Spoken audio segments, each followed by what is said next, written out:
Je voudrais, avant de terminer, parler des liens. Qu'est-ce que sont que ces liens dont il nous est dit dans la Bible? L'apôtre Paul nous dira dans Corinthiens, « Je ne me laisserai », il est chrétien, il est croyant Paul, hein, « je ne me laisserai asservir par quoi que ce soit. »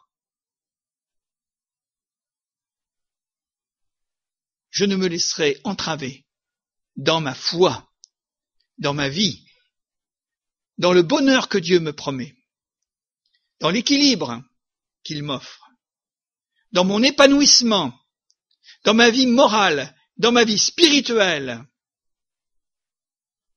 Je ne me laisserai entraver par quoi que ce soit parce que Dieu est Dieu, et Dieu est mon libérateur et mon sauveur. Alors on peut l'être physiquement, comme cette femme, mais c'est beaucoup plus difficile de prendre conscience quand nous le sommes moralement. Vous savez, ces atavismes que l'on appelle du péché, ces liens qui nous tiennent, qui ont fait leur demeure chez nous sans que nous nous apercevions, et qu'à travers, finalement, notre manière d'être, notre état, notre façon de parler, notre façon d'agir et de réagir, nous trahissons parfois, les hommes trahissent parfois des liens et une domination sur leur vie, sans qu'ils sachent d'où ça vient. Mais ils sont courbés. Et ils ne peuvent pas aller par-delà une frontière, parce qu'ils ne peuvent pas la frontière. Une frontière, un mur, une muraille, une montagne. Et ils sont tenus dans la peur, dans des situations qui sont quelquefois obsessionnelles. Il y a les liens, je vais en faire peut-être un petit peu l'inventaire brièvement. Il y a les liens passionnels, on pourrait les appeler comme ça, à travers nos pensées que nous ne maîtrisons pas et qui s'en vont de droite et de gauche et qui non seulement nous font du mal, mais peuvent faire du mal aussi aux autres quand nous les mettons à exécution. Il y a le sentiment, les pensées, les sentiments par rapport à notre imagination ou le souvenir. Il y a des souvenirs quelquefois qui nous rendent malheureux, qui nous courbent jusqu'à terre. Peut-être le souvenir des fautes que nous avons commises, où là notre conscience revient au galop et nous écrase. Ça peut être le souvenir, peut-être de gens que nous avons blessés, ou que peut-être nous avons été plus que cela, hein, on ne sait pas. Et qui se traduisent par des mélancolies, des états de dépression et de tristesse, et d'un grand chagrin. Et les gens sont courbés, ils ne peuvent pas se redresser, parce qu'il faut qu'il y ait une main qui vienne d'ailleurs, une main divine. Autrement, reste courbé. Il y a les liens occultes, que les gens souvent viennent chercher, courent après, sans savoir, innocemment, inconsciemment, que c'est un grand danger. Ça peut être quelquefois des liens héréditaires. Alors, je ne veux pas trop faire de commentaires sur la question, mais quelquefois nous avons des sacrées hérédités physiques, que nous avons héritées de nos pères, et puis ou morales, des tendances, toutes sortes de choses. Alors les liens occultes qui sont la conséquence parfois de l'idolâtrie et dont nous sommes quelquefois tout simplement les héritiers, de la superstition, de toutes sortes de pratiques magiques. Et il y a beaucoup de gens qui sont liés comme ça, ils sont profondément malheureux. Quand ça leur tombe dessus ou quand ça revient dessus au galop, je peux vous dire que ça les met par terre et ils sont courbés. Combien de confessions avons-nous eu? Des gens qui nous disent, vous savez, moi dans ma famille on a toujours trafiqué, on a fait des choses pas possibles. Et quand j'ai lu l'évangile, je me suis aperçu que c'était des choses qui étaient abominables aux yeux de Dieu. Et il y a toutes sortes de phénomènes qui se passent. Quelquefois ils oseront vous dire, mais vous savez, à chaque génération il y a toujours un suicide de quelqu'un dans la famille. Il y a eu ceci et cela. Des morts inexpliquées, des accidents de la route et toutes sortes de choses. Ce sont des liens occultes que les gens ont été chercher. Eux, peut-être par héritage, par hérédité, mais quelquefois c'est eux-mêmes, ne le sachant pas, ils ont été faire des tractations. Et ils sont revenus avec des perturbations, des liens.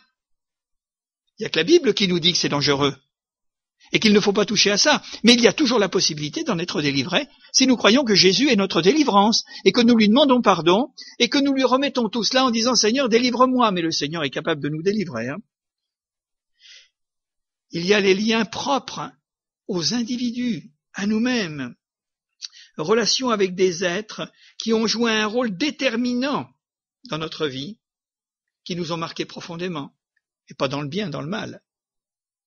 Vous savez, aujourd'hui la société s'émeut et s'inquiète de tous ces enfants qui sont maltraités, qui sont violentés, auxquels on les expose à toutes sortes de choses et qui vont les marquer. Là aussi, nous avons entendu excusez-moi, mais de sacrées histoires.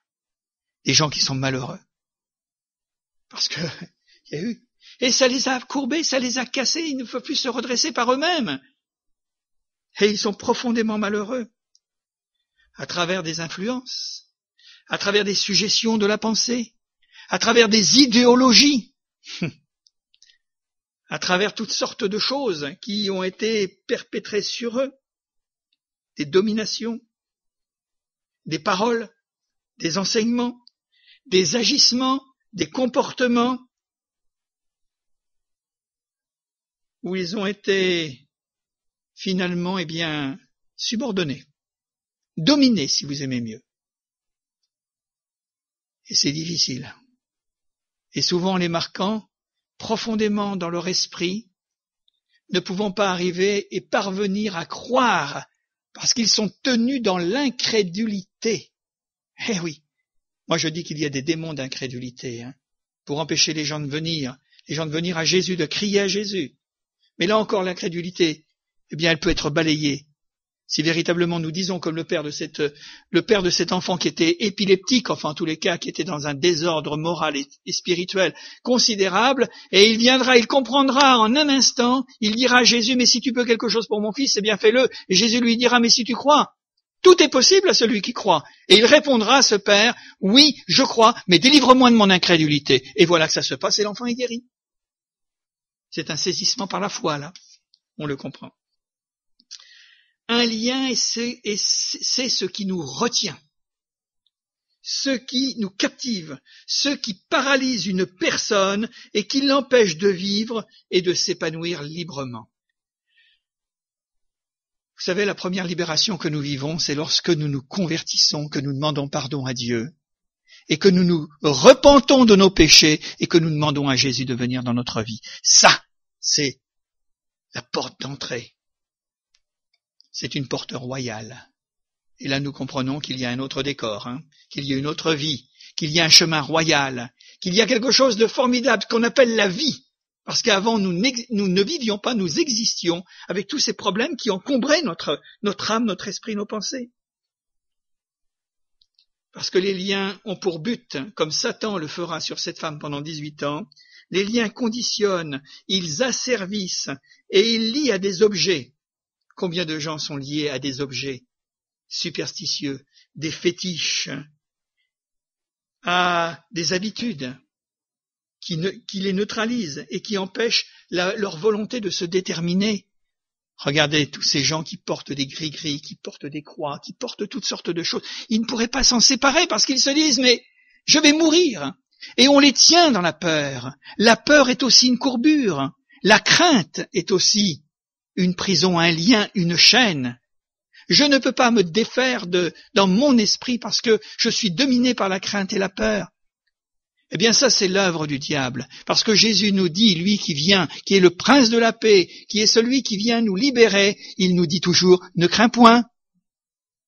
Lui il nous rassure, il nous appelle, il nous apaise, il nous appelle à venir à lui. Parce qu'il est doux et humble de cœur, venez à moi, vous tous qui êtes fatigués et chargés. Vous qui êtes courbés, vous qui êtes à ras terre, vous qui êtes complètement anéantis, eh bien voilà.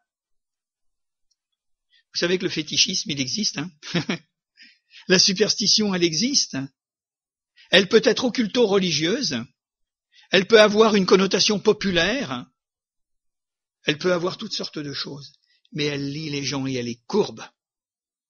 Avant de nous convertir, avant de me convertir, je n'étais peut-être pas plus superstitieux qu'un autre, mais il y avait quand même quelques superstitions au fond de mon esprit, vous comprenez. Et à partir du moment où vraiment j'ai fait l'expérience que Jésus pouvait me libérer, me laver, me blanchir et m'affranchir, j'ai dit terminé, c'est fini tout ça. C'est là où j'ai commencé à vivre. Peut-être que l'on peut se reconnaître dans certains aspects. Jésus a laissé des ordres formels de libération. Je vous en livre un ou deux, simplement avant de terminer, parce que ça c'est quand même quelque chose qui est important. Ordre de libération dont nous avons rappelé la substance il y a quelques jours, alors que nous étions réunis ensemble. Jésus dira ces choses. Ce que tu liras sur la terre sera délié dans les cieux. Ouais. Et ce que tu délieras sur la terre sera délié dans les cieux.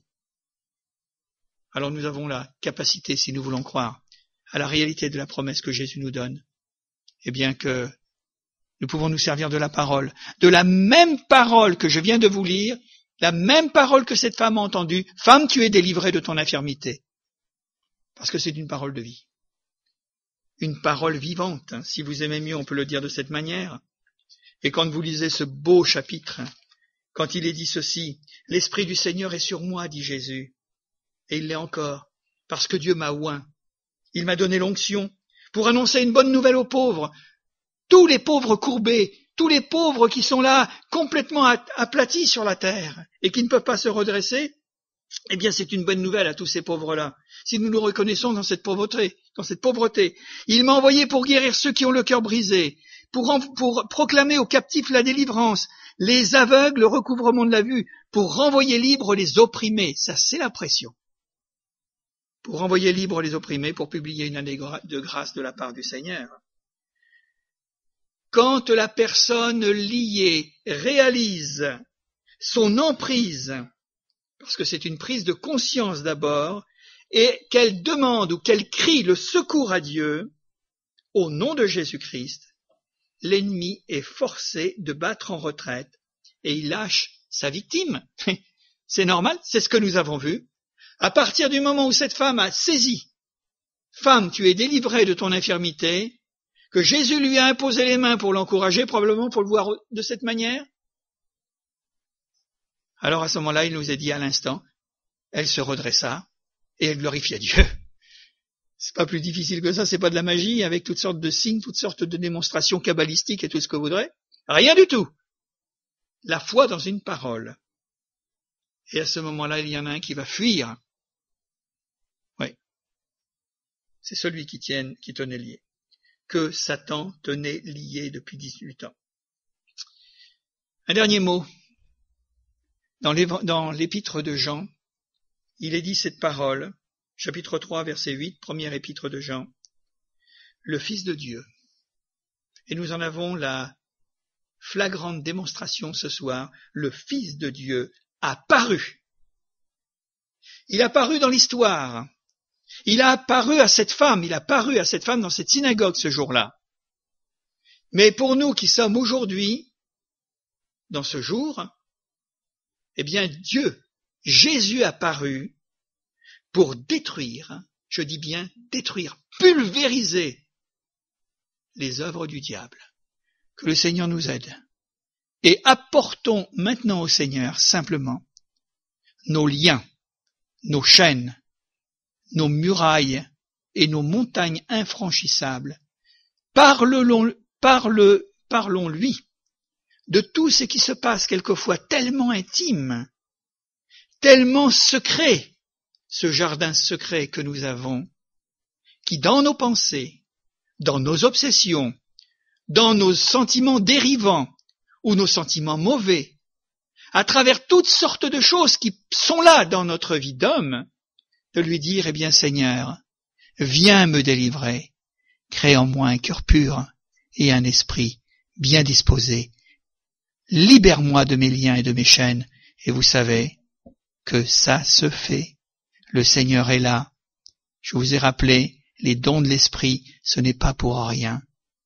Le Seigneur agit, mais parle-lui en. C'est pas facile à en parler à un homme. C'est pas facile d'aller voir peut-être un conducteur spirituel ou le pasteur et de lui dire, voilà, il y a eu ceci, il y a eu cela dans ma vie. Je veux bien le croire. Mais en tous les cas, vous pouvez en parler au Seigneur lorsque vous rentrez chez vous. Et que dans l'intimité de la prière en disant, mais Seigneur, mon éducation m'a complètement tordu. Je suis malheureux parce que je ne peux pas, finalement. Eh bien, j'ai toujours ces réminiscences de situations, de traumatismes, d'accidents, d'incidents dans mon enfance, dans mon adolescence et dans le cours de ma vie, par rapport à cette personne, par rapport à celle-ci, par rapport à celle-là. Nous sommes malheureux, mais le Seigneur veut véritablement nous rendre le bonheur.